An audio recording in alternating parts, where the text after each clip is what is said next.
rise of cohabitating households could be the largest unrecognized hindrance to the quality and stability of families.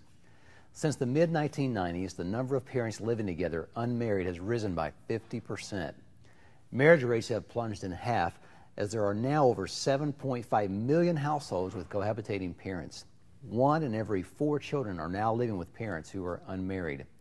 More children are currently born to cohabitating couples than to single mothers. By the time a child graduates from high school, over 41% will have lived with cohabitating parents. So what effect does living with cohabitating parents have on children? Well, extensive research has revealed several things. First of all, it can lead to emotional problems. Children in cohabitating families are 4 times more likely to experience serious emotional problems compared to children in families headed by married parents. It's also linked to poverty.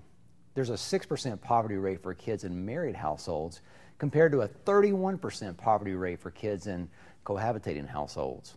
And when it comes to abuse, recent federal data indicates that children in cohabitating households are 4 times more likely to be abused than children who live with married parents or a single parent. Children are less likely to thrive in cohabitating households compared to those living in families with married parents. On many social, educational, and psychological outcomes, children in cohabitating households do significantly worse than children in married families. We know that children are most affected by the durability and stability of their parents' relationship. Cohabitating couples that have a child together are more than twice as likely to break up before their child turns 12, compared to couples that are married to one another. Thus, one of the major reasons children's lives are increasingly turbulent is that more and more children are being born into or raised in cohabitating households that are much more fragile than married families. The bottom line is this: God's plan for parents is to be married, and that remains the golden standard for family life.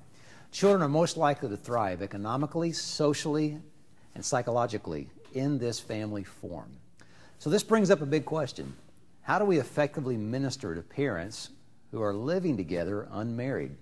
How can we help them follow God's plan for their family and become the spiritual leaders their children need them to be? Let me share with you 5 tips on how to effectively minister to parents who are cohabitating. Tip number 1, be about redemption. If you're reaching your community, you will have parents who are cohabitating attending your church. You know, the church should be a hospital where parents can find redemption, not a museum where only perfect families are on display. I mean, think about it. A museum is clean, everything is neat and clean and perfect, but a hospital is messy. People come in bleeding and coughing and sick, but you know, that's where Jesus is. He said he came to seek and save the lost. His heart is for families who do not know him. We see an incident in God's Word where Jesus specifically went to a lady who was living with someone unmarried, the woman at the well.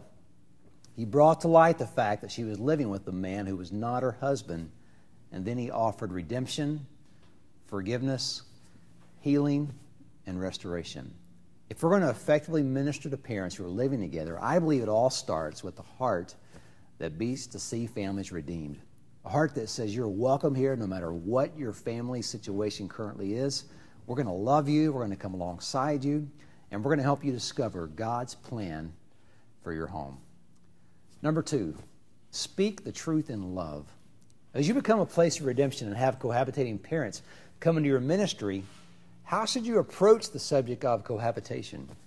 Well, I believe the key is found in Ephesians 4:15, where it tells us to speak the truth in love. There has to be a balance between love and truth. Yes, we're to love parents who are living together, but we're also to share the truth of God's Word with them. It's kind of like the 2 wings of a plane. One won't fly without the other. And with the number of cohabitating parents rising rapidly, we must continue to speak the truth in love. We must meet cohabitating parents where they are and call them up to God's best for their family. You're going to have cohabitating parents tell you that they're on a test run to see if they're compatible. And you got to speak the truth in love and share with them that the divorce rate is 80% higher for couples who live together before marriage. We must share with people that living together unmarried is like saying, maybe I do, whereas marriage is saying, I do. It's a lifelong commitment. You'll have couples tell you that they can't afford to get married. We must speak the truth in love and share with them that a couple's relationship must rest on a much stronger foundation than just saving on the rent. We must share with them in love that marriage is more than just a piece of paper. It's a way of life, a state of being blessed by God, sanctioned by the church, the government, and community. It affects every aspect of life, health, happiness, parenting, and longevity. We must speak the truth in love. When people sense that we truly care about them, it'll open their hearts to receive the truth of God's Word about marriage. Tip number 3, have pathways in place. You know, when you challenge cohabitating parents to line up with God's Word, it's important to have pathways in place that'll help them get there. We must illuminate the pathway toward God's best for their family. When you explain why, be ready to show them how. Provide them next steps, such as premarital marriage courses or counseling. Be prepared to come alongside parents and walk with them as they move toward God's plan for their home. Tip number 4, establish guidelines. It's important to have clear guidelines in areas that are related to cohabitating. Some questions are, will you allow parents who are cohabitating to serve in children's ministry? Will you allow parents who are cohabitating to participate in child dedication? These are questions that each church must address and answer for themselves. The biblical reasons behind your guidelines should be clearly communicated. And tip number 5, work hand in hand with adult ministries. Partner with adult ministries who can help you give parents guidance and direction. Many times, the first time parents will share that they are cohabitating will come through their interaction with the children's ministry. When that happens, be ready and prepared to connect them with adult ministries. I believe that we have to shift much of our time, energy, and resources toward partnering with adult ministries, toward discipling parents, toward equipping parents, toward helping parents have strong marriages. If we want to see children's lives changed, then we have to see their parents' lives changed. What happens at home is just as important, if not more important, than what happens at church. You see, as the parents go, so goes the family. As the parents go, so goes the child's primary spiritual influence. As we wrap up this session, let me just say this. When you minister to parents who are cohabitating, it can be difficult at times.